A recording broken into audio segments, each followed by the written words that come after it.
आदाब मुस्तफ़ा में शरीयत खड़ी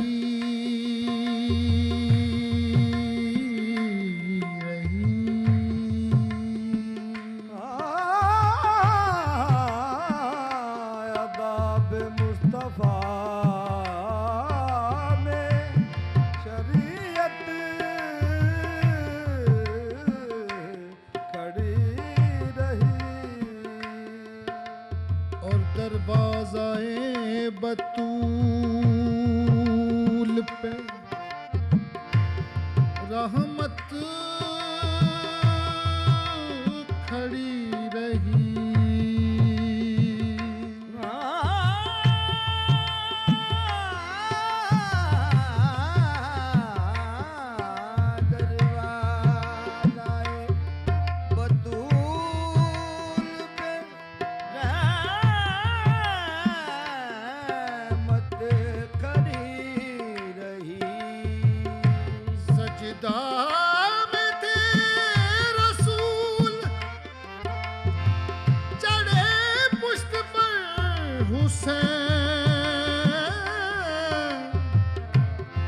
बैठे रहे हुसैन इबादत खड़ी रही।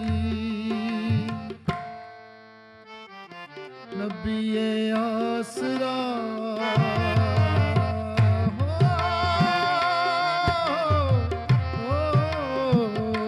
नबी-ए आसरा नबी-ए आसरा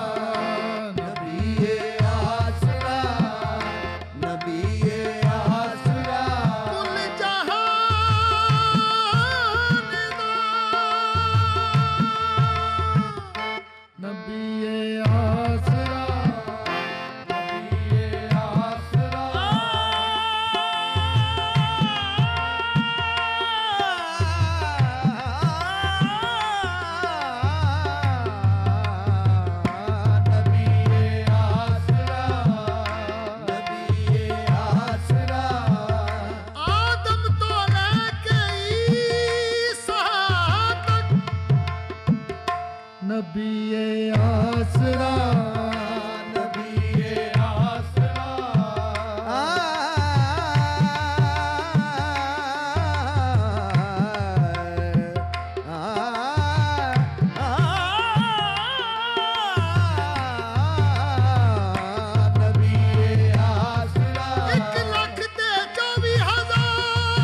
1,24,000 विचों नबी-ए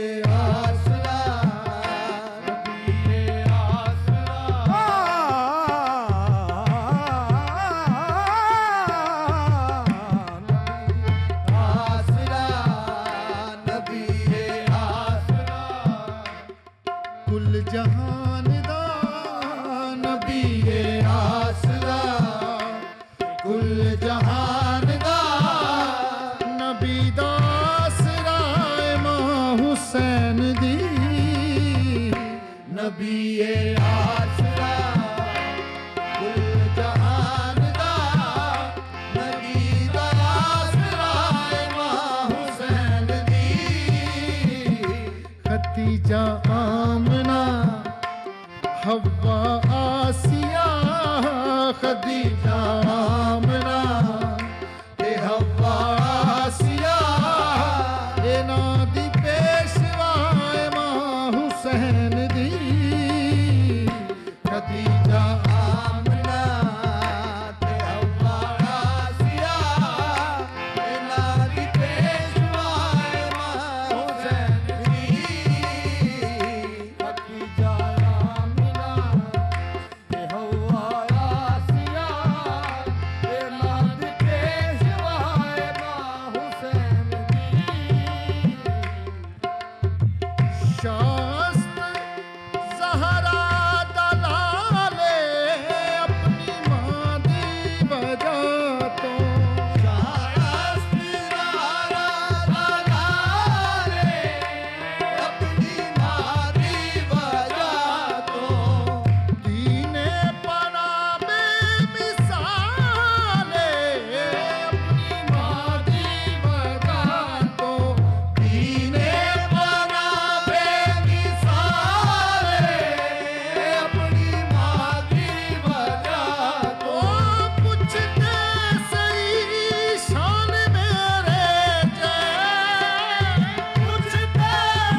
मुस्तफा इजाज़े मुर्तज़ा हिजाबे मुस्तफा इजाज़े मुर्तज़ा नमाज़े अंबिया मां हुसैन दी हिजाबे मुस्तफा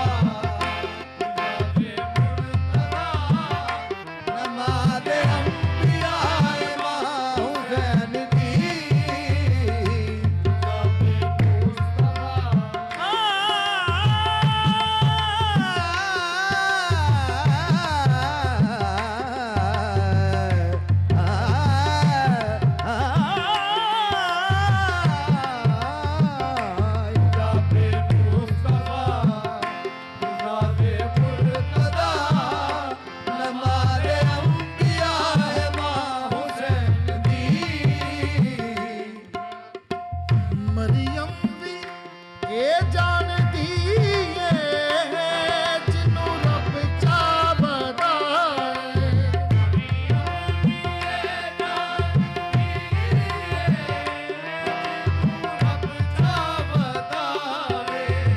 जिबरील भी जिस दे बूए बिना पुछया ना आवे जिबरील जिस दे बूए ते बिना पुछया ना आवे ओ खातून कोई ऐसी शहजादी खातून कोई एहो जी शहजादी ओ खातून कोई एहो जी ज़ैनबी खातून कोई एहो जी ज़ैनबी किवें हमसर बने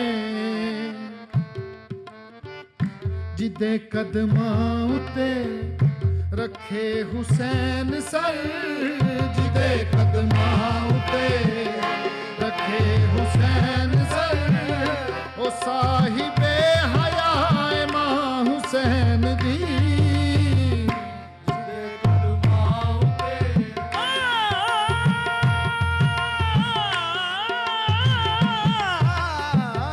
जिदे कदमां उते रखे हुसैन सर साहिबे हया मां हुसैन दी जिदे कदमां उते रखे हुसैन सर वारिसे हया मां हुसैन दी जिदे कदमां उते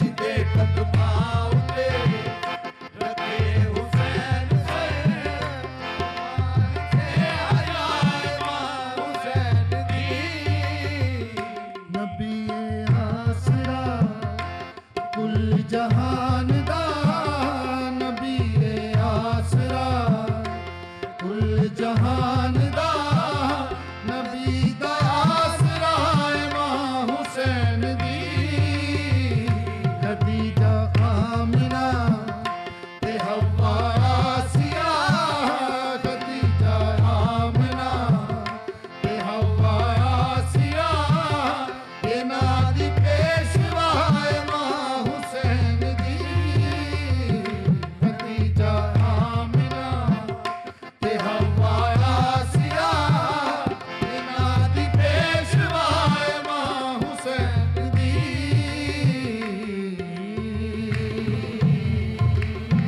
वाह, बहुत खूब बाबू राना साहब। बिस्मिल्लाहिर्रहमानिर्रहीम, अस्सलामुअलैकुम, खैर रमज़ान में खुश आमदीद। मैं हूँ हिना आदिल और मैं हूँ अली अनीक सैयद। उम्मीद है आप खैर आफियत से होंगे, जहाँ भी होंगे महफूज होंगे। और हम इस ट्रांसमिशन का बाकायदा आगाज़ करते हैं, लेकिन सबसे पहले शुक्रिया अदा करते हैं बब्बू राना साहब का और उनके हम नवाओं का, जिन्होंने बहुत बेहतरीन आगाज़ किया है खूबसूरत कलाम पेश करके। तो बब्बू राना साहब से पूछते हैं, बब्बू राना साहब ये बताइएगा कि ये कलाम, इसके बारे में क्या तफसील है और आपका पसंदीदा कलाम कौन सा है? ये चूँकि कलाम तो ज़िक्र तो उसी का ही है सारा, तो सारी उसकी शान ही है सरकार दो आलम की। और अगर हमदे बारी ताला गाएं तो वो अल्लाह की शान है, तो शान तो उसकी सारी अच्छी है। लेकिन अगर आप कलाम स्पेसिफिक बात कर रहे हैं किसी कलाम की, तो लजपाल नबी मेरे पंजाबी नात है उस्ताद नुसरत फ़तेह अली खान साहब की, आपको सुनने को मिलेगी भी, वो मेरे दिल के बहुत करीब है, मैं बहुत सुनता हूँ। और अगर हमदे बारी ताला में आ जाएं तो वो तो अल्लाह हूँ, तो वो आपको पता है कि उससे बड़ी चीज़ ही कोई नहीं है। तो ऐसे, या फिर मन कुंतो मौला जो मौला अली सरकार की शान है सरकार, और फिर या फिर शाह मर्दान अली, ये चीज़ें फिर मनकबत में आ जाती है। दाता हुजूर की शान भी है। सो जो दिल के करीब चीज़ें हैं वो नाते से आता है। ठीक है, ये हमने सारे कलाम जो आपने जिनका जिक्र किया ना बब्बू राना साहब, ये आपसे सुनने भी ज़रूर हैं, और इंशाल्लाह जो अगले रोज़े हैं उनमें जिस तरह से हम खैर रमज़ान का आगाज़ करते हैं। जनाब, अपने मेहमानों का आपसे तारुफ़ करवा देते हैं। हमारे साथ प्रोफेसर फ़ाद अली काज़मी साहब मौजूद हैं, इसके साथ साथ प्रोफेसर नासिर महमूद मौजूद हैं, और हमारे साथ मौजूद हैं आज की हमारी स्पेशल गेस्ट महमूना कुद्दूस साहिबा। हम आपको वेलकम कहेंगे। कैसा रमज़ान जा रहा है आपका महमूना? बहुत अच्छा, बहुत पुरसुकून, फैमिली के साथ। अभी मैंने सारे काम को, हर चीज़ को साइड पे किया हुआ है, फैमिली टाइम एंजॉय कर रही हूँ, और माशाल्लाह से 18 पारे हो गए हैं माशाल्लाह, और बहुत अच्छा जा रहा है। जो साथ साथ आपका काम है वो क्या रमज़ान में आप थोड़ा रोक देती हैं या फिर उसकी टाइमिंग के बाद? आज तक तो मैंने नहीं रोका था। पिछले रमज़ान में मैं बहुत बिजी थी, और 27वें रोज़े तक मेरे पास बहुत काम था। एक दिन में मैं शोज़ भी कर रही हूँ और सीरियल भी कर रही हूँ, और बैक टू बैक सीन्स, बहुत काम था पिछले रमज़ान में। इवन के लास्ट 3 डेज़ में भी मेरे पास आ रहा था, लेकिन मैंने वाइंड अप करके तो मैं कराची से घर चली गई, इस्लामाबाद चली गई।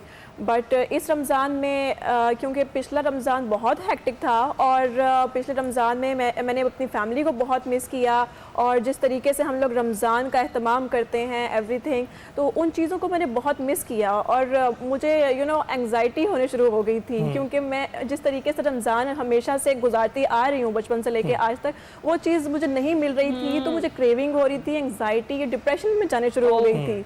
तो इस दफ़ा मैंने कहा है कि नहीं, इस दफ़ा सिर्फ रमज़ान पे फोकस करना है, अल्लाह पे फोकस करना है, दुनिया को जो है साइड पर करके सिर्फ दीन पे और फैमिली पे फोकस करना है। ज़बरदस्त। महमूना, वैसे भी जो ये इंडस्ट्री है अमूमन अपनी टाइमिंग्स तब्दील कर लेती है। इफ्तार से सहर के दौरान सारी शूटिंग्स होती है, तो आपकी भी टाइमिंग्स मेरा ख्याल है मुख्तलिफ हुई होंगी।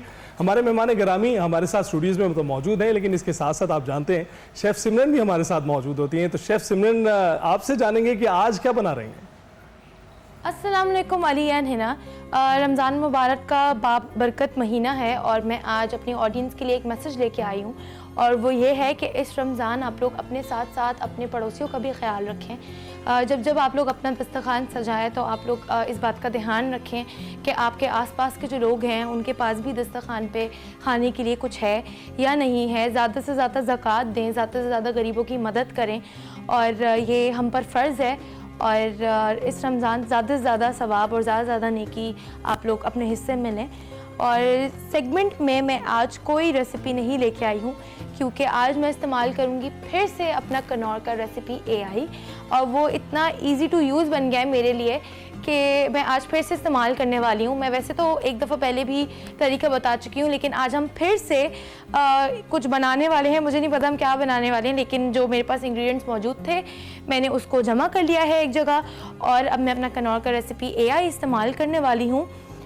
वही करना है, कनौर रेसिपी AI खोलना है, उसके बाद ये आपसे वेरिफिकेशन मांगेगा, वो क्लिक करना है, वो बहुत फ्यू सेकंड्स का प्रोसेस है। उसके बाद आपसे ये बोलेगा कि एंटर योर इंग्रेडिएंट्स। जी, ये मुझसे कहता है scan your pantry using the camera, point at the ingredients, make sure your image and video is well lit. तो मैं कैमरा इस्तेमाल करती हूँ, बल्कि आज हम ये करते हैं कि मैं कैमरा में पहले ही पिक्चर ले लेती हूँ अपने इंग्रेडिएंट्स की, और आज हम मीडिया अपलोड करके कनौर से रेसिपी निकलवाते हैं। तो ये इमेज मैंने ले ली है। मीडिया का एक छोटा सा ऑप्शन आ रहा है, उस पर क्लिक करके मैं इमेज अपनी अपलोड कर देती हूँ। ये कनौर का ऐप इंग्रेडिएंट्स डिटेक्ट कर रहा है, थोड़े से सेकंड्स लगते हैं। अच्छा, इंग्रेडिएंट्स डिटेक्ट हो चुके हैं। अच्छा, विनेगर और टिक्का मसाला और ऊपर से ऐड कर देते हैं मैन्युअली, क्योंकि वो पिक्चर में रह गए हैं। तो यहाँ मैं टाइप कर देती हूँ विनेगर और टिक्का मसाला, और इसको हम ऐड कर देते हैं। इसके बाद ही मुझसे पूछा है हाउ मेनी पर्सन्स, तो 2 पर्सन्स ऐड कर देते हैं। जी, ये मेरी 3 से 4 रेसिपी इसने मुझे दे दी हैं, और नाम से बहुत अच्छी रेसिपीज़ लग रही हैं। टाइम की ड्यूरेशन भी इसने मुझे दे दी है। तो शावरमा की रेसिपी इस्तेमाल कर लेते हैं, जल्दी जल्दी आसान लग रही है और इसमें मेरे सारे इंग्रेडिएंट्स यूज़ हो रहे हैं। तो इसको देखते हुए हम आज के अपने शावरमा तैयार कर लेते हैं। कनौर ने आज यूजुअल मेरे लिए बहुत काम आसान कर दिया है, मुझे सिर्फ इसके स्टेप्स फॉलो करने हैं और मुझे अपने शावरमा तैयार करना है। तो जब तक आप लोग हमारे साथ रहिए, मैं कनौर की दी हुई रेसिपी को ज़रा अच्छे से स्टडी कर लूँ और तब तक अपनी प्रिपरेशंस भी स्टार्ट कर लूँ, तब तक आप लोग हमारे साथ रहिएगा। ठीक है। और सिमरन, ये तो नया तरीका आपने बता दिया, क्योंकि कंफ्यूजन ही रहती है कि आज क्या बनाया जाए। तो आपने कनौर एआई से ही पूछ लिया कि आज क्या बनाया जाए और आपको टेक ओवर करता हाँ चला जा रहा है। एग्जैक्टली, हमें और लग रहा था कि कैसे सिर्फ हमारी इंग्रेडिएंट्स जॉब। देखते हुए रेसिपी बता दी है और टाइम ड्यूरेशन भी बता दी कि इतने वक्त में बन जाएगी। जबरदस्त। चले जी, हम वेट करते हैं जब तक आप इसको बनाएं। हम जाएंगे जनाब अभी ब्रेक पर। ब्रेक के बाद जब वापस आएंगे तो अपने टॉपिक पर आएंगे और उस पर हम बात करेंगे। खैर रमज़ान में एक बार फिर से खुशामदीद जनाब। आज जिस हस्ती पाक का तज़किरा हम करेंगे वो हस्ती पाक जो पैदा हुए तो उनके कान में नबी करीम सल्लल्लाहु अलैहि वसल्लम ने आज़ान दी और लाबे दहन मोहम्मद मुस्तफ़ा सल्लल्लाहु अलैहि वसल्लम की घुट्टी उन्हें मिली और उनका नाम बहिश्त से जिब्राईल अमीन लेकर आए और जो जन्नत के नौजवानों के सरदार हैं, जो शबीह मुस्तफ़ा सल्लल्लाहु अलैहि वसल्लम हैं। आज हम हज़रत इमाम हसन अलैहिस्सलाम की वलादत बासआदत के हवाले से बात करेंगे और फासा नवासा रसूल सल्लल्लाहु अलैहि वसल्लम फर्जंदे अलीउल मुर्तज़ा और शान क्या ही बनती है और क्या ही हम बात करेंगे। आप गुफ्तगू का आगाज़ कीजिए। बिस्मिल्लाहिर्रहमानिर्रहीम। Thanks a lot. कुल उम्मत मुहम्मदिया अला साहिब सलात को इमाम हसन अलैहिस्सलाम की बर्थडे सेलिब्रेशंस बहुत बहुत मुबारक हों और इस दुआ के साथ कि अल्लाह इमाम हसन अलैहिस्सलाम के सदक़े उम्मत पर अपने फ़ज़ल और करम का नज़ूल फरमाए और जो उम्मत में तकसीम है, क्योंकि इमाम हसन अलैहिस्सलाम stood for reconciliation, he stood for internal peace and harmony. उनके सदक़े उम्मत के अंदर एक इत्तेहाद की कोई कैफियत पैदा करे इंशाअल्लाह। टॉपिक बहुत अहम है और इमाम हसन अलैहिस्सलाम अहलुल बैत के फ़र्द हैं और कुरान हकीम की जितनी आयात अहलुल बैत के बारे में आई हैं, इमाम हसन अलैहिस्सलाम is an integral part of those Quranic verses. आप आया मुबाहिला की बात करें तो बेटा बनकर हसन बिन अली इमाम हुसैन के साथ गए हैं। आप आया ततहीर की बात करें, सरकार दो आलम सल्लल्लाहु अलैहि वसल्लम ने जिन 5 हस्तियों को चादर में लिया है, जिनके लिए दुआएं की हैं, Imam Hasan is one of them. आप आया मवद्दत की बात करें, कुरान हकीम जब तकाज़ा कर रहा है, नबी अलैहिस्सलातु वस्सलाम को हुक्म दे रहा है कि इनसे मवद्दत तलब करें, तो जिन हस्तियों के लिए मवद्दत तलब की गई, सरकार दो आलम ने अहादीस में इरशाद फरमाया वो हज़रात पंचतन पाक, यानी ये 4 पर्सनालिटीज़, बीबी सैयदा कायनात, मौला अली शेर खुदा और इमाम हसन और इमाम हुसैन, ये कुल उम्मत पर इनकी मवद्दत फ़र्ज़ कर दी गई है। It is an obligation. मैं यहाँ पे ये ज़रूर कहना चाहता हूँ कि बहुत अनफॉर्चुनेट हुआ कि हमने अहले बैत और सहाबा और इन पर्सनालिटीज़ को तकसीम का बाइस बनाया। Very unfortunate.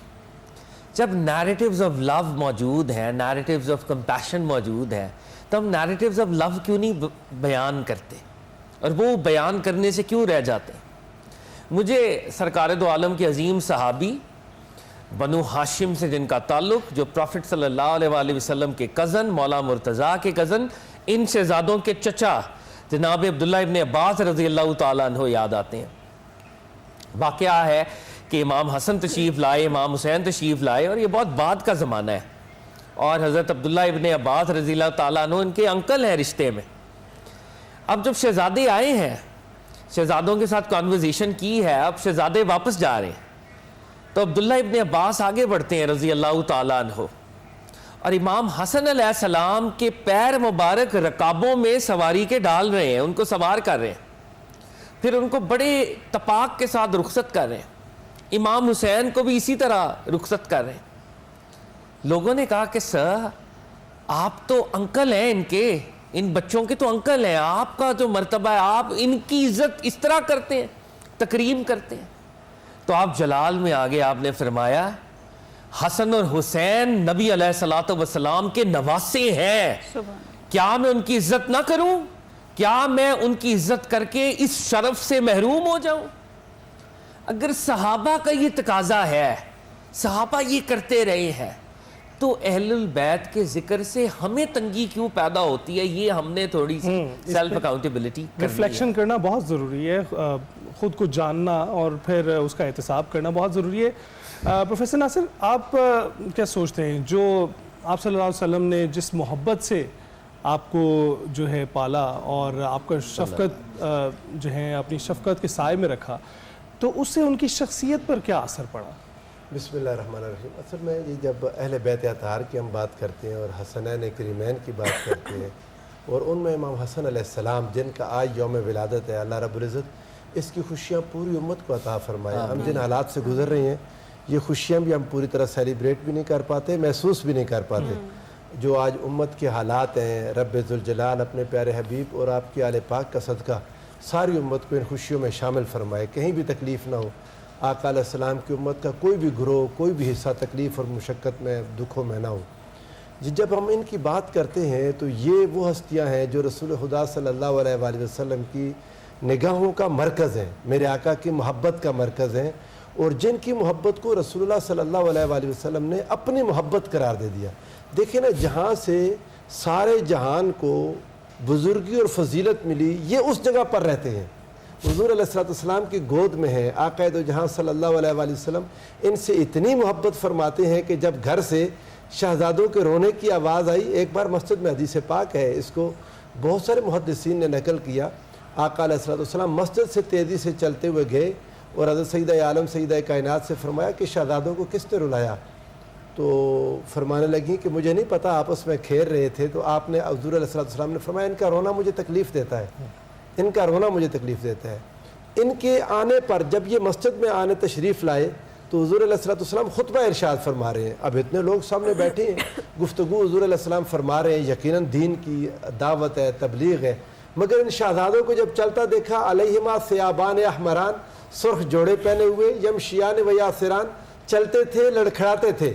रसूलुल्लाह सल्लल्लाहु अलैहि वसल्लम ने अपनी गुफ्तगू रोक दी, मिंबर से उतरे, मेरे आका तेजी से आगे जाकर इन दोनों शहजादों को उठा लिया, आके अपने पास बिठा लिया और आका ने फरमाया, सच फरमाया अल्लाह ने, इन्नमा अम्वालुकुम व औलादुकुम फितना, कि तुम्हारा माल और तुम्हारी औलाद तुम्हारी आजमाइश है। मैंने बच्चों को लड़खड़ाते देखा। अब अल्फाज सुनिएगा रसूलुल्लाह के, फरमाया फलम अस्बिर, मुझसे सब्र नहीं हुआ। ये जो सब्र का कोई सफ़ा है रसूलुल्लाह सल्लल्लाहु अलैहि वसल्लम, जिनसे बड़ा सब्र कोई तसव्वुर नहीं कर सकता, इतने साबिरीन के भी सरदार मेरे आका। हुजूर फरमा रहे फलम अस्बिर, मुझसे सब्र नहीं हुआ। फ़क़ता तो हदीसी व रफ़ा तो हुबा, मैंने अपनी गुफ्तगू काट के इनको उठा के लाया। तो नबी करीम अलैहिस्सलाम को इनसे मोहब्बत बेइंतहा है। और वो जो हदीस पाक में आता है कि जिस सजदे में हुजूर के कंधे पर तशरीफ़ फरमा होगे, दोनों रिवायात मौजूद हैं, इमाम हुसैन अलैहिस्सलाम के हवाले से भी, इमाम हसन अलैहिस्सलाम के हवाले से भी। और एक रिवायत में तो नाम ही नहीं लिखा हुआ कि बच्चों में से एक बच्चा था। वो कौन थे? जब इमाम हुसैन अलैहिस्सलाम से पहले इमाम हसन ने कोई 9-10 महीने रसूलुल्लाह की रफ़ाकत रखी है। उस वक्त तो तन्हा यही थे हुजूर की निगाहों का मरकज़, हुजूर की मोहब्बत का मरकज़, जब कोई और नहीं था। तो आका अलैहिस्सलाम की सारी मोहब्बतें आपकी ज़ात में जमा हो। इसलिए मैमूना, जिस तरह से भी हम बात कर रहे हैं कि मोहब्बत अहलुल बैत जो है वो हम सब पर फ़र्ज़ है, तो इनकी खुशियों को सेलिब्रेट करना और इनके गम में गमगीन होना वो भी हमारे लिए ज़रूरी है, जो कि आज हम देखते हैं कुछ ना कुछ तकसीम उसमें पाई जाती है। आप क्या कहेंगे?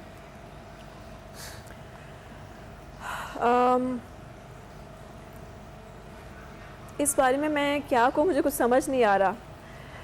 आप सही कह रही हैं कि उनकी खुशियों में खुश होना और उनके दुखों में दुखी होना, आई थिंक जो जितने भी मुसलमान हैं और सच्चे मुसलमान हैं वो इस अमल को आई थिंक करेंगे वो दिल से। और ये इस पे तो मैं कहती हूँ कि कोई तबसरा मुझे समझ नहीं आता कि मैं क्या करूँ। वैसे भी हमारे लिए मसले राह हैं ये हस्तियाँ, और इनसे सबक लेकर ही हम अपनी ज़िंदगी को बेहतर बना सकते हैं। तो इसी हवाले से गुफ्तगू मेरा ख्याल है चलती रहेगी, लेकिन इसका सिलसिला दोबारा जोड़ेंगे इस ब्रेक के बाद। खैर रमज़ान में एक बार फिर से खुश आमदीद। अभी आपको लेकर चलते हैं किचन में और शेफ़ सिमरन से जानते हैं कि जो रेसिपी आज हमारे लिए बना रही हैं वो कहाँ तक पहुँची है। ओवर टू यू सिमरन। अच्छा जी, तो तैयारियां मेरी मुकम्मल है। कन्नौर एआई ने जो मुझे पूरा तरीका दिया था उसके हिसाब से मैंने अपनी तैयारियां पूरी कर ली हैं। तो करना हमें ये है कि पहले चिकन का मिक्सचर तैयार करना है फिलिंग के लिए, और इसके साथ साथ उसने मुझे 2 चटनियों की रेसिपी बताई है, सॉसेस की रेसिपी बताई है, और बहुत मज़ेदार और नई तरीके की रेसिपी है। उसको फॉलो करते हुए हम 2 सॉस बनाएंगे जो कि शावरमा में फिलिंग करेंगे। इसके साथ साथ वेजिटेबल्स मैंने अलग से थोड़ी काट ली हैं ताकि मैं अपने शावरमा में फिलिंग कर लूँ उसकी। ऑयल हम डाल लेते हैं। डालडा का 2 टाइम्स रिफाइंड कनोला ऑयल मैं ऐड कर रही हूँ फ्राई पैन में। चिकन के लिए ये हम कर रहे हैं। अच्छा, ज़्यादा ऑयल, इतना 2 to 3 टेबलस्पून तेल डाल लिया है। सबसे अच्छी बात ये है कि डालडा के तेल में कोलेस्ट्रॉल नहीं है, तो ये आपकी सेहत का भी ख्याल रखता है, आपके खाने का भी ख्याल रखता है। और इसमें विटामिन्स हैं, ओमेगा 3 और 6 है, तो ये रोज़ की जो फ्राइंग हो रही होती है रमज़ान में, अब बग़ैर डरे और हम सुकून से अपना खाना बना सकते हैं। इंग्रेडिएंट्स, जब तक तेल गर्म हो रहा है इंग्रेडिएंट्स मैं बताती चलूँ। तो मेरे पास यहाँ पे बोनलेस चिकन है, और बोनलेस चिकन के साथ साथ मेरे पास है लाल मिर्च, लहसुन, अदरक, दही, नमक, कटी हुई प्याज, ये हम फिलिंग में इस्तेमाल करेंगे। और मेरे पास है धनिया पाउडर, गरम मसाला, पीटा ब्रेड, और अभी फ़िलहाल नींबू इस्तेमाल करेंगे। टमाटर हम लोग को चटनी के लिए इस्तेमाल करना है। ठीक है, जब तक ऑयल गरम हो रहा है, चटनी के बारे में, सॉस के बारे में आप लोग को थोड़ा सा बताती चलूँ। वो ये है कि ब्लेंडर में हम लोग को टोमेटोज़ ऐड करने हैं। 2 से 3 टमाटर हम ब्लेंडर में ऐड कर देते हैं। ये टमाटर मैंने ऐड कर दिए हैं। अच्छा, टमाटर की चटनी के लिए हमें चाहिए हैं टोमेटोज़, चिली फ्लेक्स, विनेगर, और हम इस्तेमाल करेंगे लहसुन, अदरक और नींबू। इंग्रेडिएंट्स मैं डाल देती हूँ। ये टमाटर के साथ मैंने ये थोड़ा सा स्पाइसी सा सॉस बनता है। 2 टीस्पून मैंने चिली फ्लेक्स ऐड कर दिए हैं। उसके बाद 1.5 टीस्पून हम इसमें विनेगर ऐड कर देते हैं। थोड़ा सा इसमें नींबू स्क्वीज़ करना है, ठीक है। और थोड़ा सा इसमें हम पानी ऐड करेंगे क्योंकि टमाटर की चटनी थोड़ी गाढ़ी हो जाती है, तो इसमें थोड़ा सा पानी डाल देते हैं, ठीक है। और जो मेरी प्याज चॉप्ड है, इसको हम हाफ यहाँ पे यूज़ कर लेते हैं।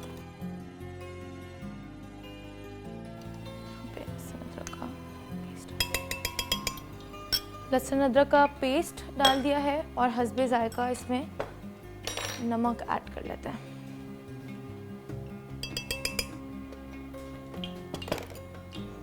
अच्छा, ऑयल हमारा गरम हो गया है।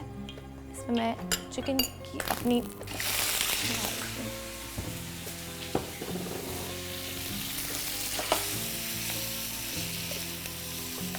ये आप लोग देख सकते हैं चिकन इसको। अच्छा, मिक्स करने के बाद अपने हम लोग सॉसेस सारे डाल देते हैं। 1.5 टेबलस्पून मैंने इसमें दही डाल दी है। 1/2 टीस्पून लाल मिर्च, 1 पूरा टीस्पून गरम मसाला, और 1 पूरा टीस्पून धनिया पाउडर। इसके बाद मैं ऐड करूँगी हमदर्द का चिकन टिक्का मसाला, क्योंकि हमदर्द के मसाले बहुत जायकेदार होते हैं, फ्लेवरफुल होते हैं, ऑथेंटिक हैं, और इसीलिए ट्रस्टेड फॉर जनरेशन्स भी है। तो ये 2 टीस्पून के करीब मैंने इसमें टिक्का मसाला ऐड कर दिया है, ठीक है। लहसुन अदरक ऐड कर देते हैं 1 टीस्पून, और नमक।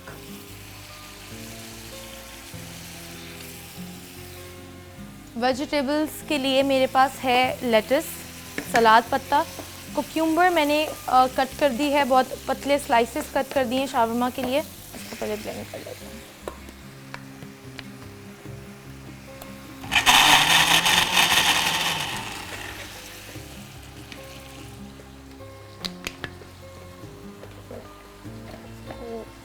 कर लेते हैं इसमें।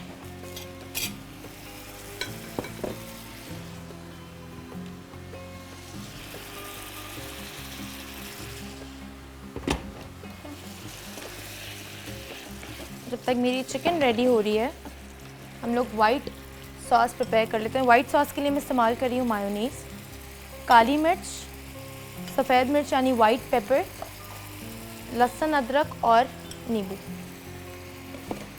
तकरीबन 1 टीस्पून मैंने इसमें काली मिर्च डाली है और half tea spoon white paper, हल्का 1 टीस्पून हमने इसमें लहसुन अदरक डाल दिया है और हम इसमें लेमन स्क्वीज़ कर लेते हैं। ये हमारी सॉस रेडी है।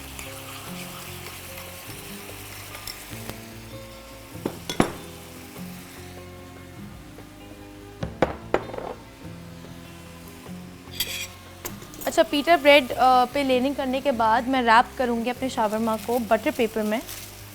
तो बटर पेपर भी कट कर लेते हैं हम लोग।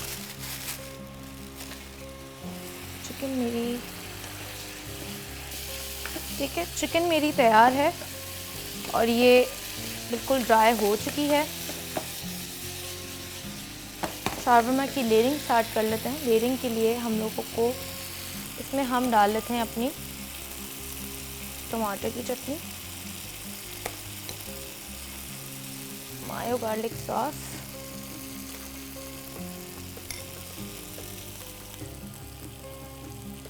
ठीक है। ये चटनी, टमाटर की चटनी और मायो गार्लिक सॉस ऐसे स्प्रेड करके हमें ये लगाना होता है। इसके बाद मैं ऐड कर रही हूँ उसमें और ऐड करेंगे अपना चिकन का इसमें मिक्सचर। चिकन का ये मिक्सचर ऐड हो गया है और थोड़ा सा इसको और ड्रिजल कर लेते हैं। आप लोग चाहें तो इसमें हरी चटनी भी ऐड कर सकते हैं।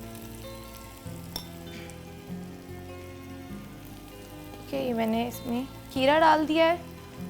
इसमें मैं प्याज ऐड कर देती हूँ। अच्छा, आप लोग चाहें तो इसमें गाजर भी ऐड कर सकते हैं, कॉर्न भी ऐड कर सकते हैं। जितनी शावरमा में तो जितनी वेजिटेबल्स आप लोग को अच्छी लगती हैं आप लोग ऐड कर सकते हैं। ये मेरी फिलिंग हो चुकी है।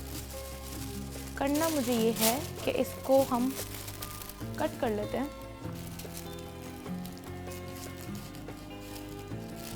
अच्छा, बटर पेपर मेरा इस तरह कट हो गया है छोटा, इसको हम लाइन अप कर लेते हैं। इसी के साथ साथ मैं आप लोगों को बताती चलूँ कि हमारे शो के साथ ताउन किया है कई ब्रांड्स ने, जिनमें शामिल है डालडा, कनौर, हमदर्द के मसाले और रूह अफ़ज़ा। और इसी के साथ साथ हमारे पास है ऑलपर्स, ब्लू सन और ensure keeps you active and healthy and fit. और इसी के साथ साथ हमारे पास है पीक फ्रीम्स का सुपर और 7 अप।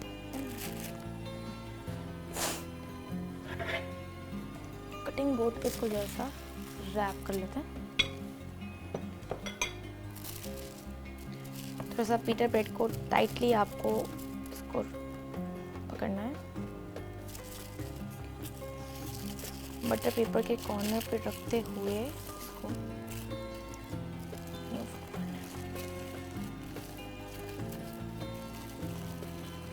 ठीक है। हमारे अंदर से इन हो गए, साइड कर दिया और ये हमारा प्लेटर भी ले आते हैं। जल्दी जल्दी इसकी हम लोग यहाँ पे फिलिंग कर लेते हैं।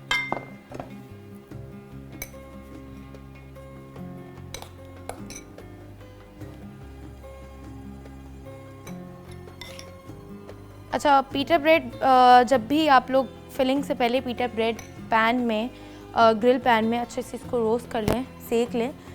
नहीं तो अगर आप नहीं सेकें तो आप लोग चाहें तो इसको ओवन में भी लेयरिंग के बाद बेक कर सकते हैं। मैं कर चुकी थी पहले से ही, मैंने अपनी पीटर ब्रेड सेक के रखी थी तो इसलिए मैंने डायरेक्ट इसकी बस लेयरिंग कर दी है।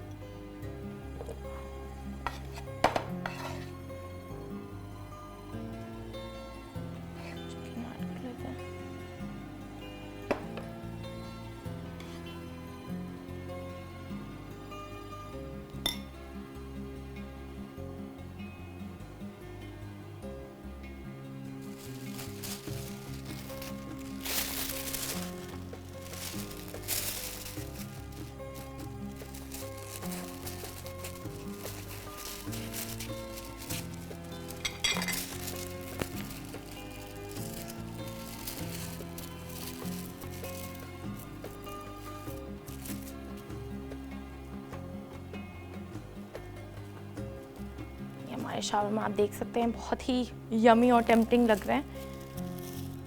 ये wrap हो जाएगा इसका।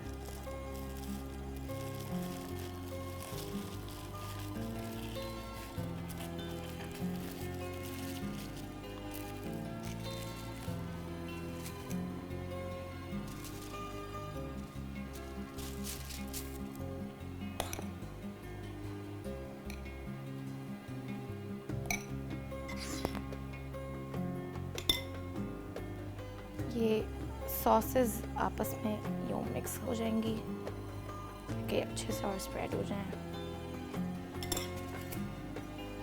रात पता आ गया, चिकन ऐड ऑन हो गई।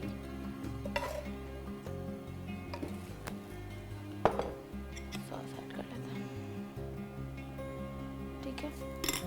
ये हमारी बेटा शावरमा रेडी है।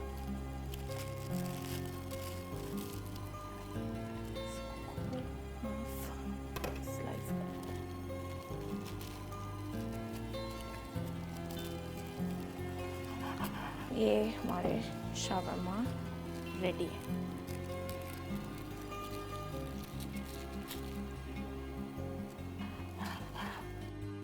ठीक है, ये आप लोग देख सकते हैं, ये शावरमा हमारे रेडी हैं। हाफ मैंने इसको कर लिए हैं। इसके साथ आप लोग यही वाली मायो गार्लिक सॉस सर्व कर सकते हैं, क्योंकि ये इसको मैं सॉस ऐड कर लेती हूँ।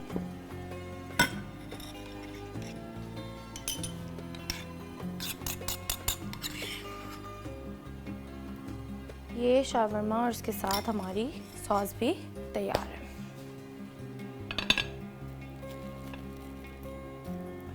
जी, तो ये थी हमारी रेसिपी जो हमने बनाई है कनौर रेसिपी AI की मदद से। कनौर की वजह से आज हम ये जो आप देख सकते हैं इतने मज़े के शावरमा बना पाए हैं। तो आप लोग घर पे ज़रूर ट्राई करें रेसिपी AI और अपने इफ्तार को रिफ़्रेश करें, नई रेसिपीज़ ट्राई करें, अपने लिए काम आसान करें। हमारे साथ रहिएगा, हम कल मिलेंगे एक और नई रेसिपी के साथ।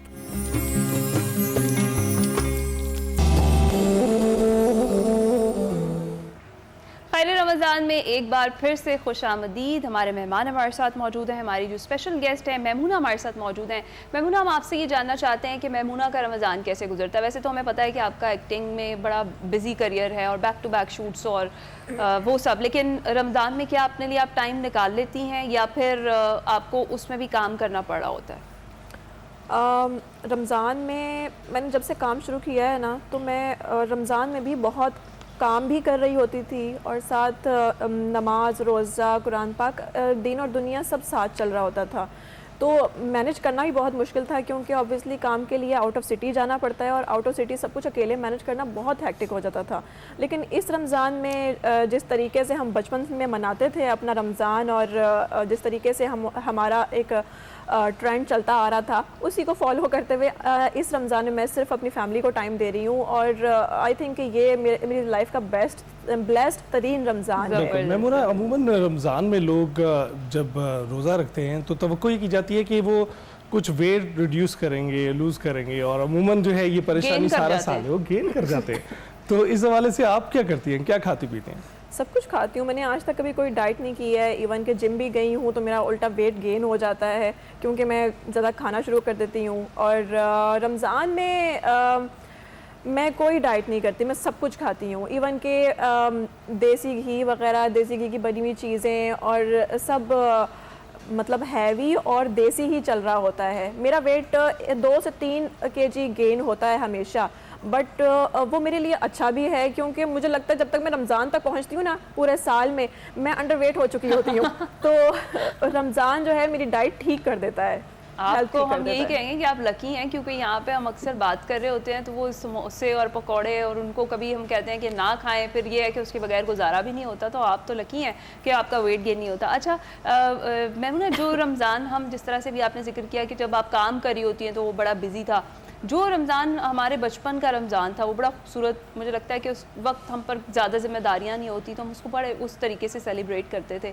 वो रमज़ान याद आता है आपको अब? बहुत ज़्यादा, उसकी तो बात ही अलग थी। रमज़ान में मतलब मैं बहुत ज़्यादा फूडी होती थी और जब छोटी होती थी वो लाडली भी होती थी, और जिस तरीके से वो एहतमाम हुआ करता था, मैं अपना पोल खोलने लगी, 9 बजे तक बैठ के मैं खाती रहती थी क्या बात।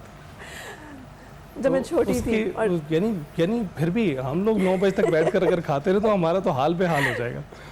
लेकिन अच्छी बात है कि आप जो है खाने पीने के बावजूद जो है इस शोबे से भी वाबस्ता हैं जहाँ पर बहुत फिट रहने की ज़रूरत होती है, तो इट्स गुड। लेकिन आप इसके लिए कोई एक्सरसाइज वगैरह कभी भी नहीं करती? कोई एक्सरसाइज करने की ज़रूरत नहीं पड़ती आपको? नहीं, आई थिंक हमारा जो माइंड वर्क करता है ना, वो सबसे बड़ी एक्सरसाइज होती है हमारी बॉडी के लिए।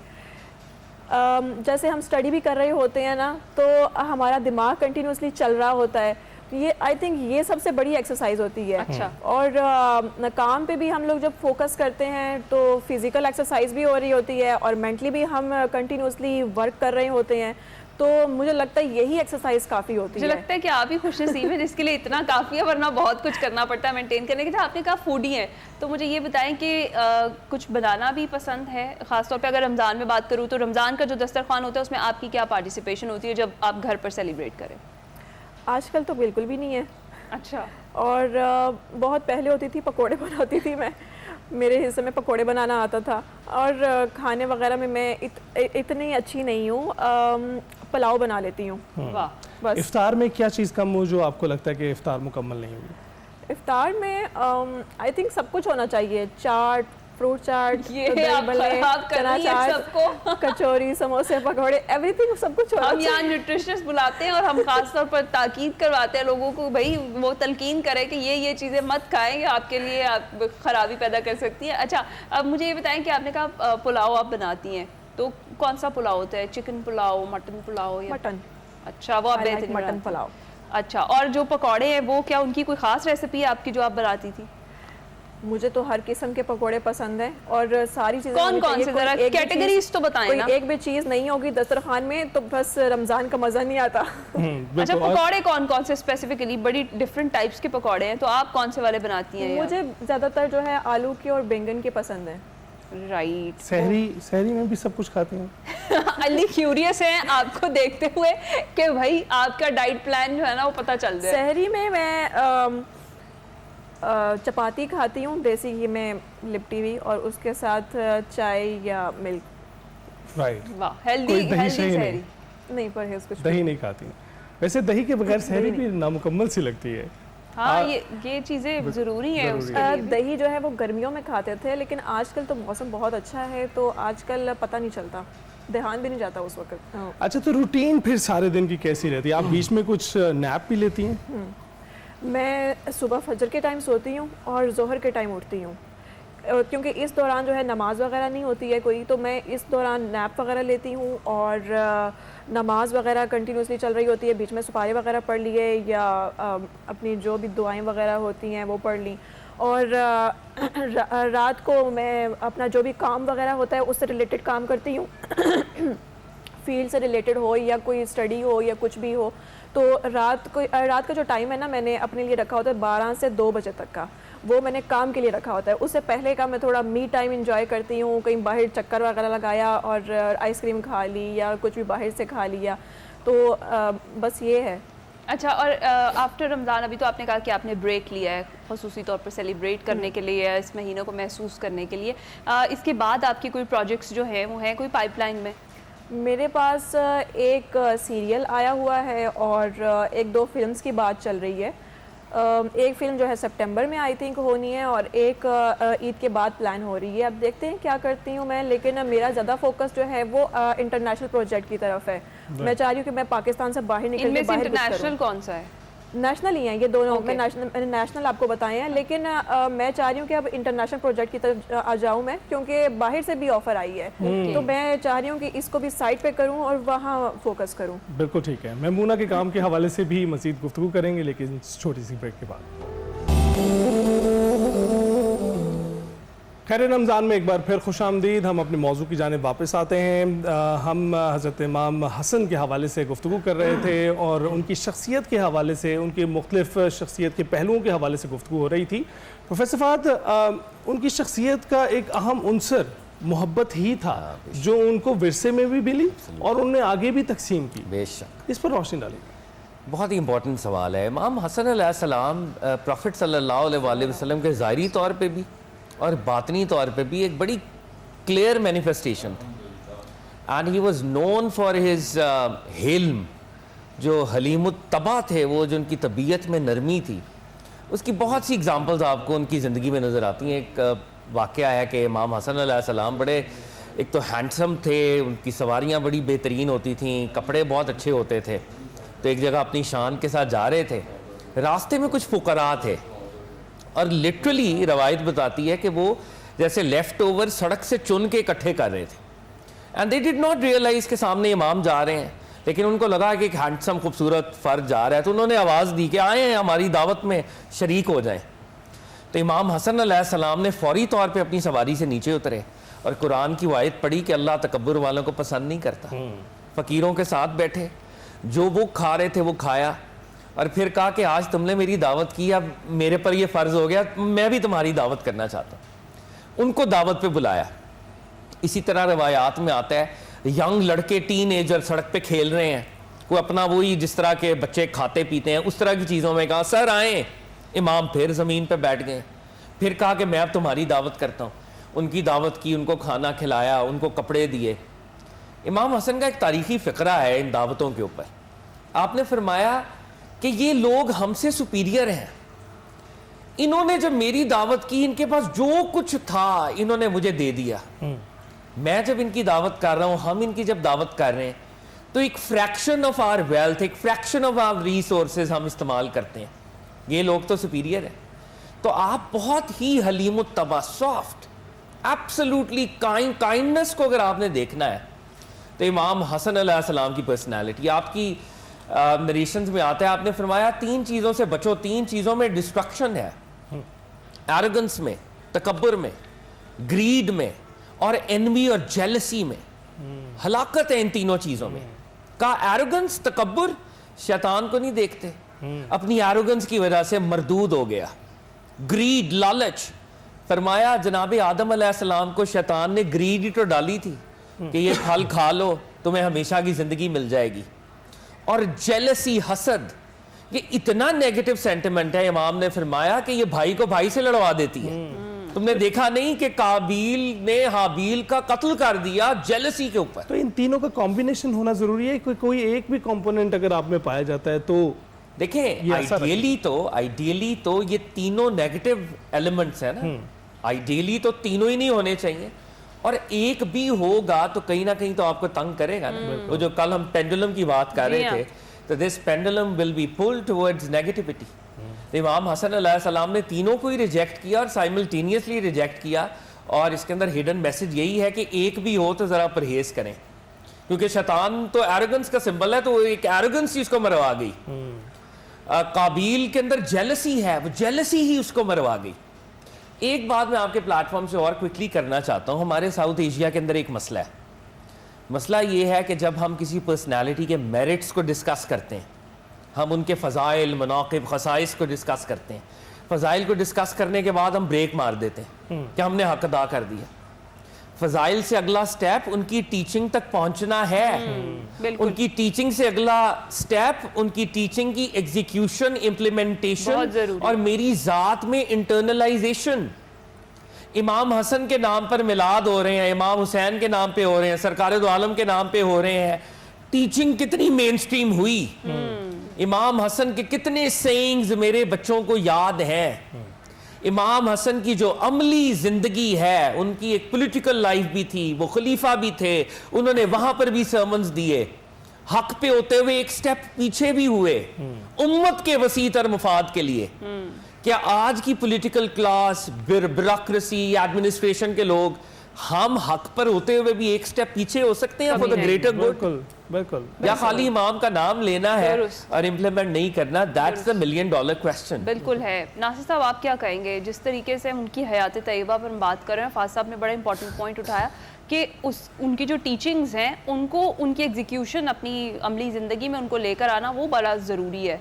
इस पर आप क्या कहेंगे? देखिए, दरअसल आप इमाम हसन अलैहिस्सलाम हुज़ूर सल्लल्लाहु अलैहि वसल्लम की सूरत और सीरत की एक अमली जामे बेशक, तस्वीर है। बेशक। हुज़ूर सल्लल्लाहु अलैहि वसल्लम ने इनका इंतज़ार किया। मुझे तो ये लगता है, मैं बहुत सारी अहादीस पढ़ता हूँ तो जो मुझे एक तस्वीर, एक पिक्चर मेरे सामने आती है वो ये कि आका अलैहिस्सलाम इनके इंतज़ार में थे। दरअसल रसूलुल्लाह सल्लल्लाहु अलैहि वसल्लम के अपने बेटे थोड़ी थोड़ी उम्र के फौत हो जाते थे तो कुफ़ार ने बातें करने शुरू कर दी कि मोहम्मद तो अब तक है, इनकी औलाद नहीं है तो इनका नाम नहीं होगा। तो उस वक्त अल्लाह रब्बुल इज़्ज़त ने सूरतुल कौसर भेजी और उस सूरतुल कौसर के मान बाद सैयदा कायनात के घर आप इमाम हसन मुज्तबा का ज़हूर हुआ। तो ये सूरह कौसर का पहला मजहर भी है, हुज़ूर अलैहिस्सलाम के दिल का चैन भी है, और आका अलैहिस्सलाम ने अपने बेटों के बदले में अपने नवासों को अपना बेटा बनाया था। इनकी आप अंदाज़ा करें, हुज़ूर अलैहिस्सलाम ने सैयदना मौला अली मुर्तज़ा की शादी के दिन जो उनको दुआ दी, आका कितना जानते थे कि मेरे दीन को आके किन्हों ने बचाना है। हुज़ूर अलैहिस्सलाम दुआ दे रहे थे, अल्लाहुम्मा बारिक लहुमा फी शिबलिहिमा, ए अल्लाह इनको जो शेर तू अता करेगा, शिबल कहते हैं शेर को, एक हदीस पाक में नस्लिहिमा के अल्फाज भी हैं, वो भी बरकत नज़र आती है। और जो शिबल का माना है, इसका माना है शेर के बच्चे, या अल्लाह इनको जो तू शेर बच्चे अता करेगा उनमें बरकत अता फरमाना। और फिर हुज़ूर नबी करीम सल्लल्लाहु अलैहि वसल्लम ने दम किया शादी वाले दिन, हज़रत मौला कायनात को और सैयदा कायनात को दम किया आका अलैहिस्सलाम ने, और दुआ ये थी कि या अल्लाह ताला अल्लाहुम्मा इन्नी उईज़ुहुमा बिका व ज़ुर्रियतहुमा मिनश शैतानिर रजीम, ए अल्लाह मैं इन दोनों को और इनकी औलाद को शैतान की शर से तेरी पनाह में देता हूँ। यानी रसूलुल्लाह सल्लल्लाहु अलैहि वसल्लम को आप हसनैन करीमैन की फिक्र इनकी विलादत से भी पहले इनके वालिदैन की शादी के दिन भी थी। गोया रसूलुल्लाह इनका इंतज़ार कर रहे थे। ये वो शख्सियात है, आप अंदाज़ा करें कि जिन्होंने रसूलुल्लाह की सुन्नत को उस मुश्किल वक्त में जिंदा किया जब कोई उस जगह पर खड़ा नहीं हो सकता था जहाँ इमाम हसन अलैहिस्सलाम खड़े हो गए। आपके जनाजे पर उस वक्त मदीना का गवर्नर था मरवान, उसने एक जुमला बोला जो आपकी पूरी पर्सनैलिटी को आप समझे यूँ सामने खोल के रख देता है। उसने इमाम हुसैन अलैहिस्सलाम के सामने कहा कि जितना तंग मैंने हसन को किया, वो सामने अगर ओहद पहाड़ को तंग करता तो अपनी जगह छोड़ देता, मगर हसन अपनी जगह यूँ खड़े रहे। और अपने भाई इमाम हुसैन से कहा, मैंने हज़रत सैयदा आयशा सिद्दीक़ा रज़ियल्लाहु ताला अन्हा उम्मुल मोमिनीन से इजाज़त लिया रसूलुल्लाह के पास दफन होने को, लेकिन मुझे लगता नहीं है कि यहाँ की पॉलिटिकल जो एलीट है मुझे यहाँ मदफून होने देगी। अगर न करे तो लड़ाई न करना, मुझे मुसलमानों के कब्रिस्तान में दफन कर देना। ये एक ऐसी शख्सियत जिसने रसूलुल्लाह की सुन्नत को जिंदा कर दिया, मुसलमानों की खातिर हर स्टेप उठाया, मुसलमानों की खातिर, मुसलमानों की बेहतरी के लिए, इस्लाम की तरक्की के लिए जो कुछ आपसे हो सका उस मुश्किल ज़माने में करके क़यामत तक के लोगों के लिए एक सुन्नत जिंदा कर दी कि नबी पाक के दीन पर मुश्किल वक्त आए तो आपके सामने हसन हुसैन, उसका क्राइटेरिया आप उनको फॉलो करें। मैमूना, आप समझते हैं कि जो ये नई पौध हमारी आ रही है, हम इन तक ये पैगाम पहुँचाने में कहीं नाकाम हो रहे हैं, कहीं चूक रहे हैं? बिल्कुल ऐसा ही है। देखें, अभी आपने मेरे से एक क्वेश्चन किया था कि उनके दुख में दुखी होना, उनके दुख में दुखी होने के लिए ना आपका शिया सुन्नी या किसी फ़िक्के से ताल्लुक़ रखना ज़रूरी नहीं है, आपका सिर्फ इंसान होना ज़रूरी है।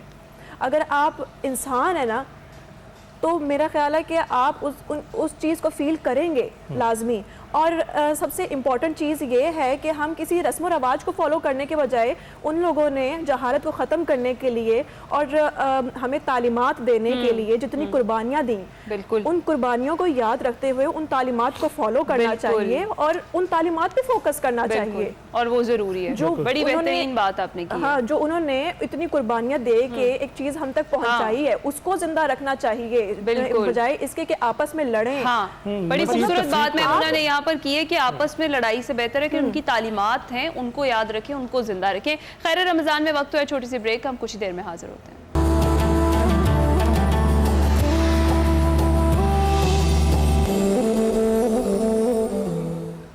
खैर रमज़ान में एक बार फिर से खुश आमदीद। अपनी गुफ्तगू का दोबारा से आगाज़ करते हैं। मैमूना, इस खूबसूरत महीने में हमारी खैर रमज़ान की ट्रांसमिशन के तवज्जुह से आप कोई पैगाम देना चाहेंगी? बिल्कुल, रमज़ान का महीना सब महीनों में सबसे लाडला महीना है और मुझे लगता है कि इसको दिल खोल के अपनों के साथ गुजारना चाहिए और जितना हो सके आपको खुशियाँ बिखेरनी चाहिए, पॉजिटिव एनर्जी बिखेरनी चाहिए और जितना हो सके काइंडनेस बिखेरनी चाहिए और अपनों की हद तक या अपनी हद तक महदूद नहीं रहना चाहिए, बल्कि उससे बाहर निकल के गरीब जो ज़्यादा मुस्तहिक लोग हैं उनकी ज़्यादा से ज़्यादा मदद करनी चाहिए। यानी कि आपके जायदाद में से इतना हिस्सा आपका बनता है देने के लिए, तो आप उतना ही दें, आप ज़्यादा भी दे सकते हैं, कम से कम उतना देना चाहिए। तो आई थिंक कि आपको इंसानियत का ख्याल रखना चाहिए। बिल्कुल ठीक है। नासिर साहब, इमाम हसन अलैहिस्सलाम के हवाले से ये रसूलुल्लाह की खुशबू है। आका ने फरमाया हमारे हाँ नताया मिन दुनिया, ये दुनिया में मेरी खुशबू है। जहाँ ये होंगे वहाँ रसूलुल्लाह होंगे। जहाँ खुशबू होती है ना वहाँ फूल कहीं करीब ही आसपास कहीं होता है। तो जहाँ इमाम हसन की मोहब्बत होगी, इमाम हुसैन अलैहिस्सलाम की मोहब्बत होगी, वहाँ करीब ही कहीं रसूलुल्लाह सल्लल्लाहु अलैहि वसल्लम की सुन्नत होगी, आका खुद मौजूद होंगे। लाजिम है, हुज़ूर अलैहिस्सलाम ने एक दुआ की थी, उस बात पर अपनी बात को ख़त्म करता हूँ। अल्लाहुम्मा इन्नी उहिब्बुहुमा। एक बार आका अलैहिस्सलाम ने इन दोनों को अपने सीने से लगाया। हुज़ूर इनसे बहुत प्यार करते थे, रसूलुल्लाह इनको चूमते थे। आका अलैहिस्सलाम इनके माथे पर, इनके गले पर, इनके गालों पर प्यार देते थे और इनको अपने सीने से लगाते थे और खुशी महसूस करते थे। मेरे आका दुआ की, ए अल्लाह मैं इनसे मोहब्बत करता हूँ, फ़अहिब मन युहिब्बुहुमा, मेरे मौला मैं दुआ ये करता हूँ जो इनसे मोहब्बत करे तू उससे मोहब्बत कर। गोया जो हसनैन करीमैन से मोहब्बत करता है बदले में वो अल्लाह का महबूब बन जाता है। क्यों? कि उसने महबूब खुदा के महबूबों से मोहब्बत की। ये रसूलुल्लाह की औलाद है। तो हज़रत सैयद कायनात मौला अली और मुर्तज़ा की मोहब्बत, इनकी एक इन दोनों शहजादों की मोहब्बत में इतनी मोहब्बतें इकट्ठी हो जाती हैं। बिल्कुल बिल्कुल। फ़ाज़ साहब आप कैसे कंक्लूड करेंगे? जी बिल्कुल, जैसे प्रोफेसर साहब फरमा रहे हैं, बहुत ही इंपॉर्टेंट बात है। मोहब्बत फ़र्ज़ है, मोहब्बत तकाजा करती है कि इनके बारे में कुछ इल्म भी हासिल कर लें। अब ज़रूरी है कि हसनैन करीमैन के मेरिट्स हमें पता चल गए हैं, इनकी टीचिंग्स, इनकी मेथडोलॉजी, इनकी स्ट्रैटेजी, और इसको अब इम्प्लीमेंट करने की बारी है कम्युनिटी के लेवल पर, सोशल लेवल पर, इंटरनेशनल अफेयर्स के लेवल पर, ग्लोबल पॉलिटिक्स के लेवल पर। इमाम हसन अलैहिस्सलाम की एक सुन्नत है ना, इमाम हुसैन अलैहिस्सलाम की भी एक सुन्नत है। मैं ये बड़े दस्ते अदब जोड़ के कहता हूँ, अपने मुसलमान भाइयों के साथ हसनी हो जाओ और मुसलमानों के दुश्मनों के साथ हुसैनी हो जाओ। अगर आप हसनी और हुसैनी के कॉम्बिनेशन बनेंगे, उम्मत मुस्लिमा का कोई हरा नहीं सकेगा। और इमाम हसन के इस पैगाम के साथ अलैहिस्सलाम, आपने फरमाया अपने बातिन की थॉट्स की यूं हिफाजत करो जैसे अपने जाहिर के आमाल की हिफाजत करते हो। ये बातिन के अंदर सारा मामला है। बातिन में रेवोल्यूशन आएगा, जाहिर में भी आ जाएगा। बातिन में अगर रेवोल्यूशन नहीं है, जाहिर में भी कोई रेवोल्यूशन नहीं है। बिल्कुल ऐसा ही है। फ़ाज़ साहब आपने बड़ा अच्छे तरीके से कंक्लूड किया, नासिर साहब आपने भी। मौजू इतना वसी है कि जितना भी तज़किरा हो कम है, लेकिन उनका जो एक शख्सियत का पहलू मोहब्बत, उसको आम करना बहुत ज़रूरी है, क्योंकि उनकी शख्सियत के बहुत से ऐसे पहलू हैं जो हमारी आगे आने वाली नस्लों के नज़रों से ओझल हैं, जिनको सामने लाना ज़रूरी है। तो एक छोटी सी काविश थी। आप तीनों मेहमान गिरामी का बहुत बहुत शुक्रिया हमें ज्वाइन करने के लिए। अभी हम ब्रेक पर जाएंगे, ब्रेक से वापस आएंगे तो चीफ एग्जीक्यूटिव मुल्तान सुल्तान से आपकी मुलाकात करवाएंगे।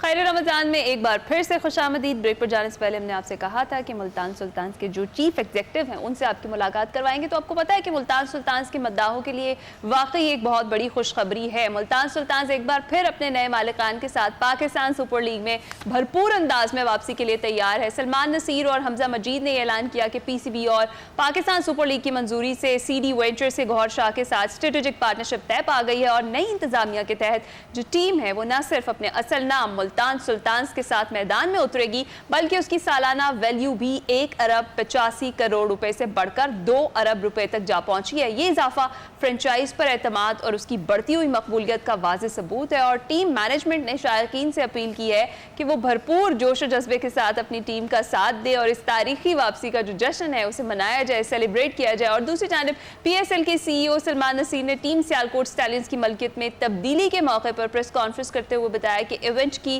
इफ्तिताही तकरीब जो है वो 26 मार्च को कदाफी स्टेडियम मुनाकिद होगी और इफ्तिताही मैच डिफाई चैंपियन लाहौर कलंदर्स और हैदराबाद किंग्स के दरमियान खेला जाएगा। उन्होंने ये भी बताया कि PSL का जो मुकम्मल स्केड्यूल है वो आइंदा चंद दिनों में जारी भी कर दिया जाएगा, जिसके बाद शायकीन क्रिकेट एक बार फिर ये जो सनसनीखेज मुकाबले हैं जिनका इंतजार कर रहे हैं उससे लुत्फानंदोज हो सकेंगे। इस पर जनाब हमने बात करनी है, वादा निभाना है आपसे, जिस मुलाकात का कहा था वो करवाते हैं। मुल्तान सुल्तान टीम के चीफ एग्जीक्यूटिव गौहर शाह हमारे साथ मौजूद हैं। अस्सलाम वालेकुम, खैर रमज़ान में खुशामदीद, कैसे हैं आप? जी वालेकुम अस्सलाम, thank you for having me और ऑल गुड।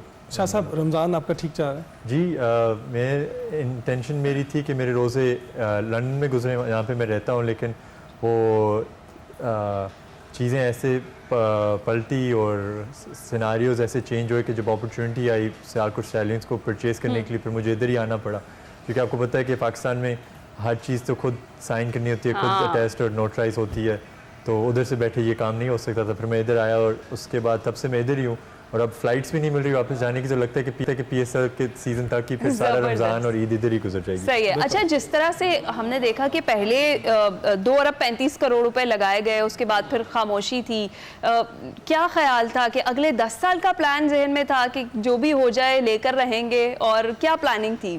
देखिए, जो प्लान हमेशा से ये था कि टीम लेनी है तो मुल्तान सुल्तान्स की लेनी है। अच्छा। चाहे वो इस साल हो या 10 साल बाद हो। लेकिन जब ऑक्शन में पहले हारे हम वली टेक्नोलॉजी से, जब उन 245 अरब की उन्होंने टीम ले ली और उसका नाम जो पिंडी चेंज कर दिया, तो उस टाइम लग रहा था कि लो जी, अब यही 8 टीमें यही अगले 10 साल खेलेंगी। तो मैं चुप करके, जैसे आपको पता है जब आपको कोई चीज़ ना मिले तो आप उससे दूर चले जाते हैं, वॉक अवे करते हैं, तो मैं वापस चला गया था, अपने लंदन चला गया, वहाँ पे काम शाम दोबारा देखना शुरू किया।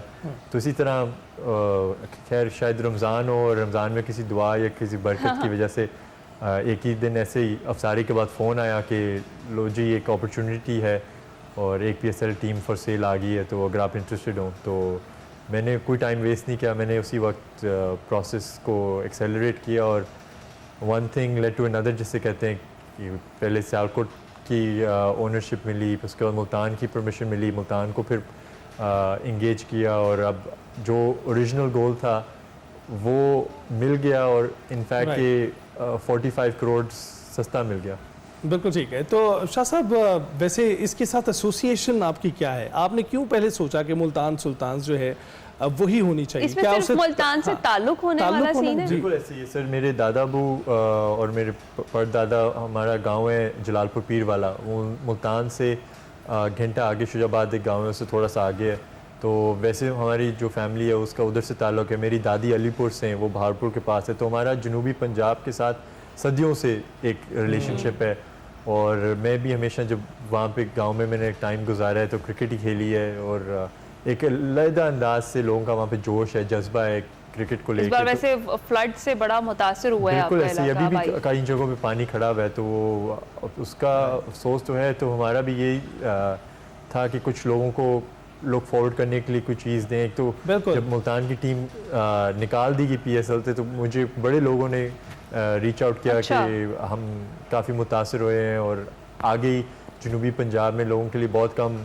वैसे एक और मायूसी उनके लिए फैल रही थी कि उनकी टीम जाती हुई दिखाई दे रही थी, एंड देन आपने जाती हुई नहीं, चली गई थी, आउट स्केड्यूल्स आ गए थे, प्रमोशन शुरू हो गई हुई थी, लेकिन thanks to you it has come back. Thanks to Allah Ta'ala ji, वो वसीले बनाते हैं। और ऐसे ही।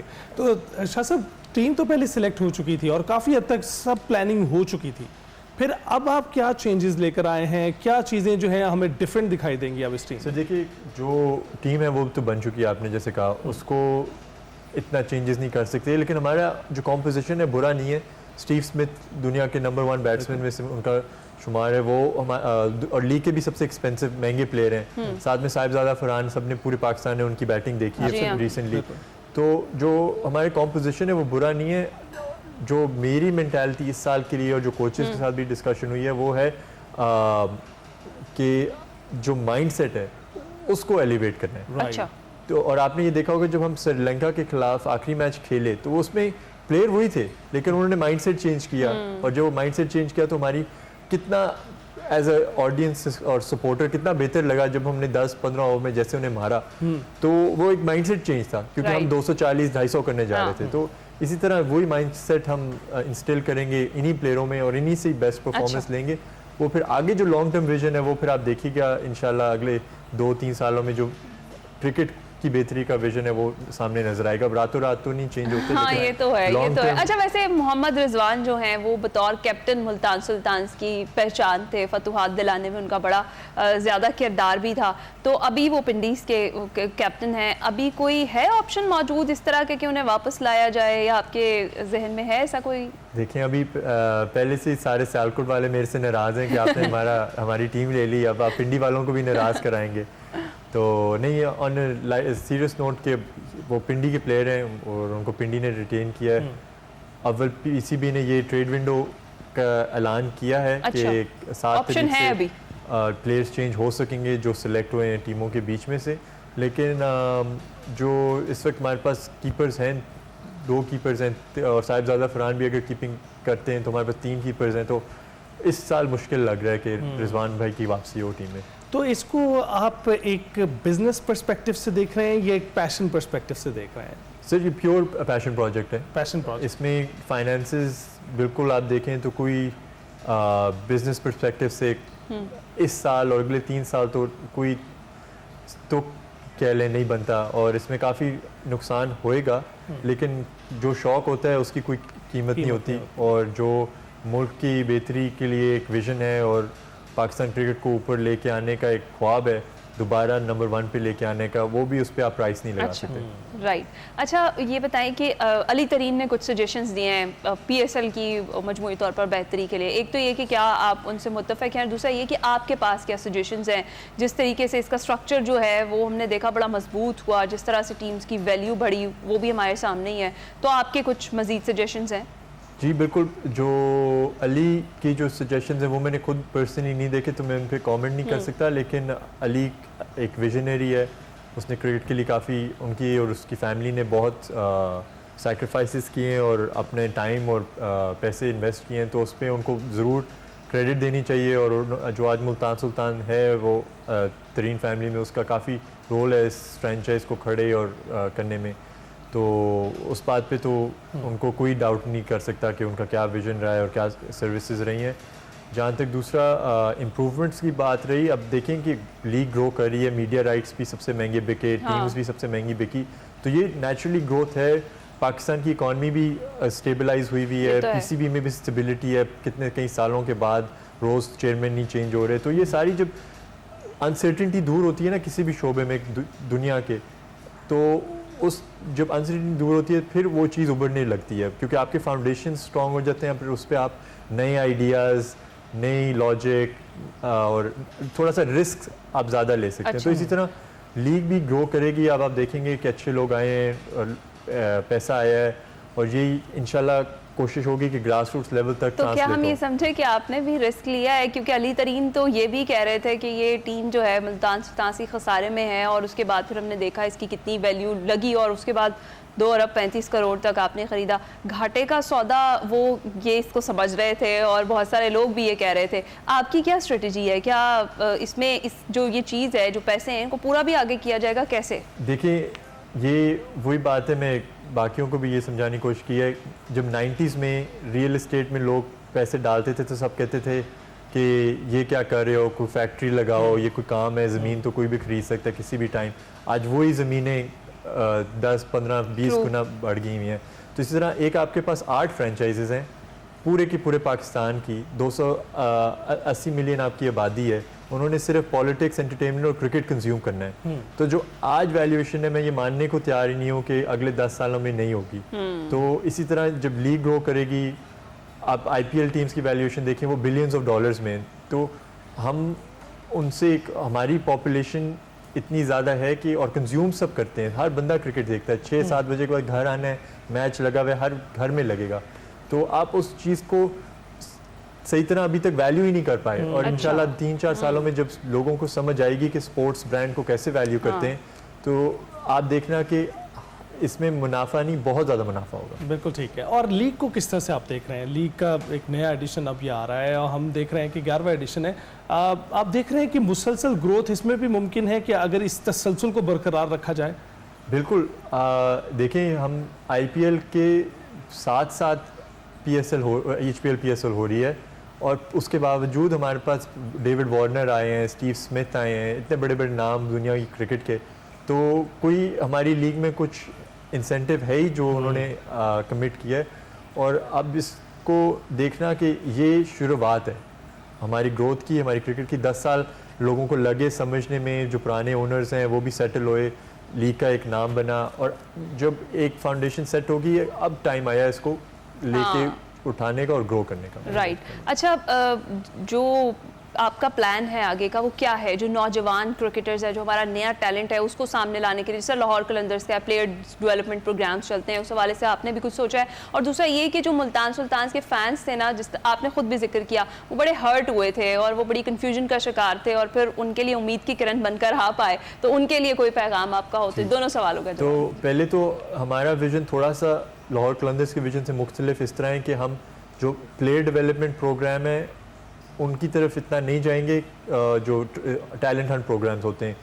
हमारा प्लान है कि पूरे के पूरे इकोसिस्टम में हम इन्वॉल्व होएंगे कि फ़र्स्ट क्लास क्रिकेट है, वनडे क्रिकेट है, डोमेस्टिक क्रिकेट है, उधर मुल्तान सुल्तान्स का एक ब्लूप्रिंट हो, जिससे जो प्लेयर्स हैं सिस्टम में उन्हीं को अपॉर्चुनिटी और उन्हीं को रिसोर्सेज मिलें, जिससे वो इम्प्रूव कर सकें, और एक स्टैंडर्ड सेट हो कि आपने सिर्फ 2 महीने नहीं, आपने 12 महीने एक एलीट एनवायरनमेंट में रहना है, और एलीट आपकी ट्रेनिंग हो, एलीट आपकी फ़िटनेस हो। फिटनेस पे हमारा विजन है कि कोई कॉम्प्रोमाइज़ नहीं होगा, और जो एथलीट्स हैं और जो एथलेटिक बिल्ड के यंगस्टर्स हैं हम उनको प्रमोट करेंगे, क्योंकि उनके ऊपर लोड डालना आसान है और उनकी स्किल्स फिर ज़्यादा आसानी से उभरती हैं। आप न्यूजीलैंड को देखें, उनके पास सिर्फ 5 मिलियन की आबादी है, लेकिन उनके प्लेयर्स कल आप वर्ल्ड कप का फाइनल या सेमीफाइनल, हाँ सबसे ज़्यादा सेमीफाइनल न्यूजीलैंड की टीम ने खेले हैं। तो वो क्यों? क्योंकि उनके एथलीट्स हैं उनके पास, और उनके ऊपर वो लोड डाल सकते हैं, जिसकी वजह से उनकी क्रिकेट और उनके बाकी स्पोर्ट्स भी ग्रो कर पाएँ। तो हमारा ये फोकस होगा। जो आपका दूसरा सवाल था मुल्तान के फैंस के लिए, देखें मैंने जो वादा किया था वो पूरा किया। अब मुल्तान फैंस के ऊपर है कि अब वो हमारी टीम को सपोर्ट करें और मुल्तान के फ्रेंचाइज को आगे लेके चलें। मैं चाहूँगा कि हमारे स्टेडियम्स फुल हों, हमारे डिजिटली सोशल मीडिया में भी हमें सपोर्ट करें, क्योंकि उन्हीं की सपोर्ट के साथ हम इस चीज़ को आगे लेके चल सकते हैं और इसको सस्टेन कर सकते हैं। और हम उम्मीद करते हैं कि इंतज़ामिया भी जो है इसकी जो आपकी शक्ल में वो भी अवामी हो, और जिस तरह से मुल्तान सुल्तान के जो शायकीन हैं, जो फैंस हैं, वो कोशिश करते रहते हैं कि मिलते रहें, वो ना सिर्फ क्रिकेटर्स के साथ बल्कि उनकी इंतज़ामिया के साथ भी। थैंक यू वेरी मच, अब आपने हमें ज्वाइन किया। आज की नशिस्त का इख्तिताम करते हैं। जी हाँ, इसके साथ ही हम आपसे इजाज़त चाहेंगे। मुलाकात कल होगी, अपना ख्याल रखिएगा। अल्लाह हाफ़िज़।